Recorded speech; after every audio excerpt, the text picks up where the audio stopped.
Avec vous, Ichou et Fatih, on va regarder un petit peu ce compteur qui est mis en place. Alors c'est un compteur qui est mis en place mais qui n'est pas très précis. Vous allez nous expliquer pourquoi, le halving.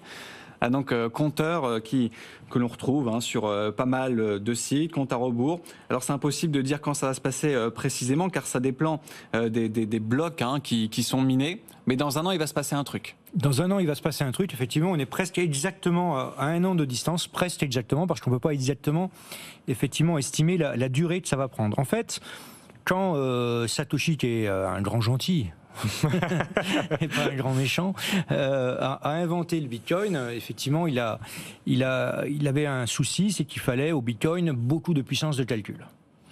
Et donc il faut qu'on mette au service du Bitcoin de la puissance de calcul, et il s'est dit, bon, cette puissance de calcul, il faut la rémunérer.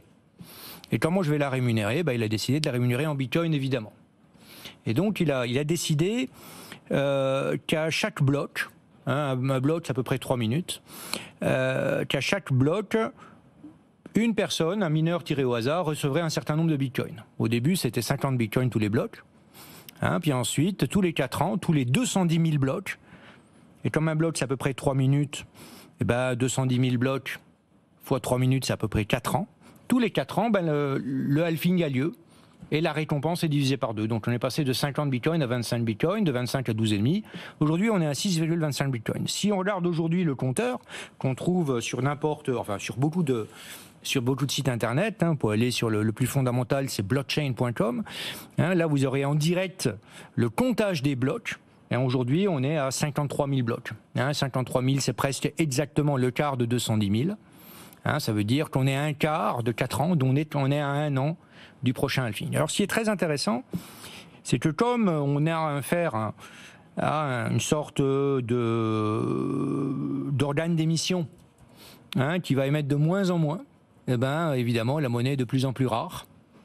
Donc, on peut conjecturer qu'à chaque halving, le cours du Bitcoin va beaucoup monter. En fait, c'est ce qui s'est passé à chaque fois.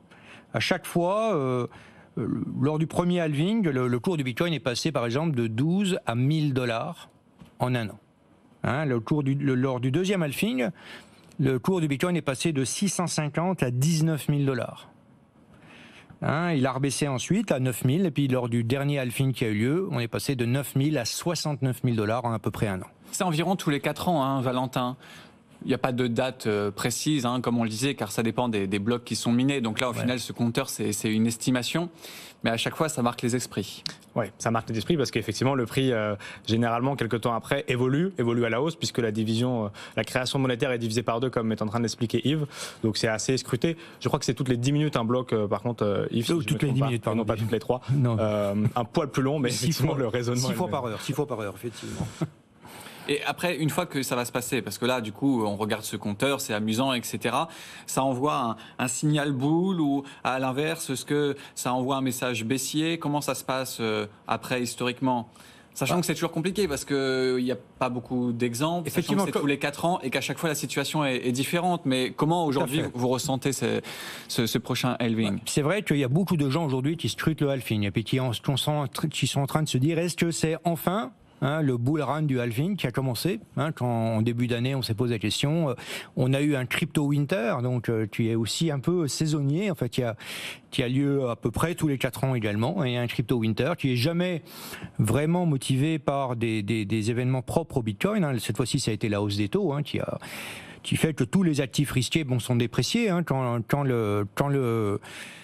le banquier central rémunère mieux l'actif sans risque, évidemment, l'actif risqué, il doit s'ajuster. Il s'ajuste systématiquement vers le bas. Ça a été vrai pour les marchés d'actions, ça a été vrai pour la crypto. Et là, la question qui se pose, c'est est-ce qu'on est de nouveau dans un bull run ? Il y a des raisons de penser que la hausse des taux elle est un peu derrière nous maintenant, que les taux vont arrêter un peu de monter. Et c'est effectivement sans doute un signe annonciateur, au moins de la fin de l'hiver, de la fin du crypto winter.